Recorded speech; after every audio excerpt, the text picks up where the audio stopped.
Good morning. This is Father Stephen Kelly from St. John's Church in Detroit. We're continuing our series of daily morning meditations where we generally look at one or another of the lessons that are assigned for morning or evening prayer, what is known as the Daily Office Lectionary. I thought today, for a change for Saturday, let's take a look at the lesson that's assigned from the second book of Kings. Now, we're in the middle of a story, actually. We left off yesterday with the healing of Naaman the Syrian, who had leprosy. Naaman, again, is Syrian. He's outside of the covenant. The king of Syria sends Naaman to Elisha because he's heard this great prophet in Israel. And Elisha's cure, his prescription for him is quite easy. Just go and wash in the river and you'll be clean. And of course, he gets all upset. And Naaman's servant says to him, look, if they'd asked you to do something really ridiculous, you would have done it.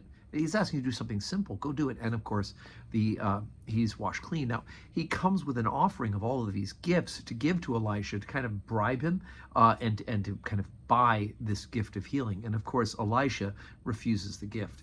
Unfortunately, Gehazi, his associate, Elisha's associate, it doesn't quite have the right intent in all this. So, but we pick up now after Naaman has left, after Elijah has refused the gift.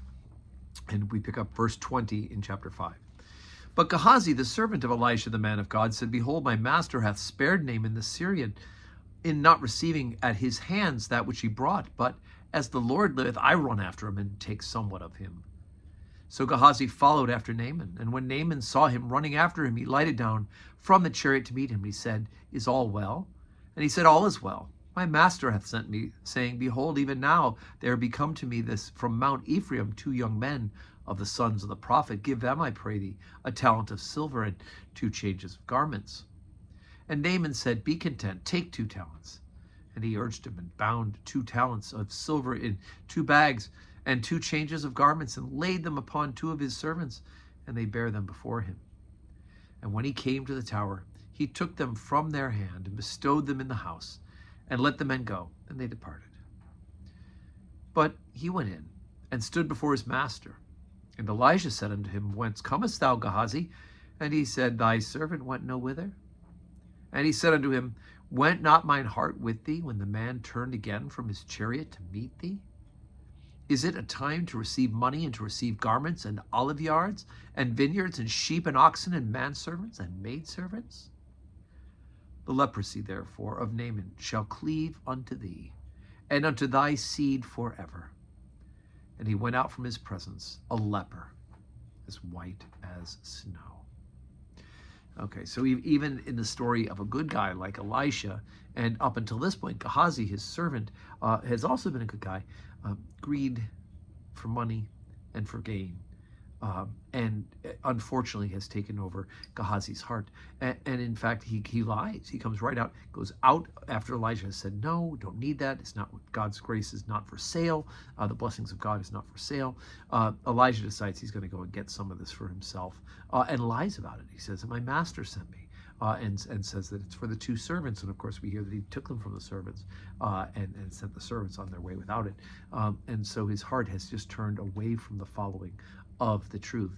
You know, you may be able to do all sorts of misinterpretation of what Scripture says or doesn't say, but the thou shalt not bear false witness, well, that's number 1. And number 2, thou shalt not steal, which of course this would be a form of stealing when Elijah said, don't take it, and he's gone and taken it in Elijah's name. Would that be theft by deception? I don't know, I'm not a legal scholar. I stayed at a Holiday Inn Express once, though. But anyway, I do know that, in fact, he was not supposed to, that it was not God's will that he have possession of these things.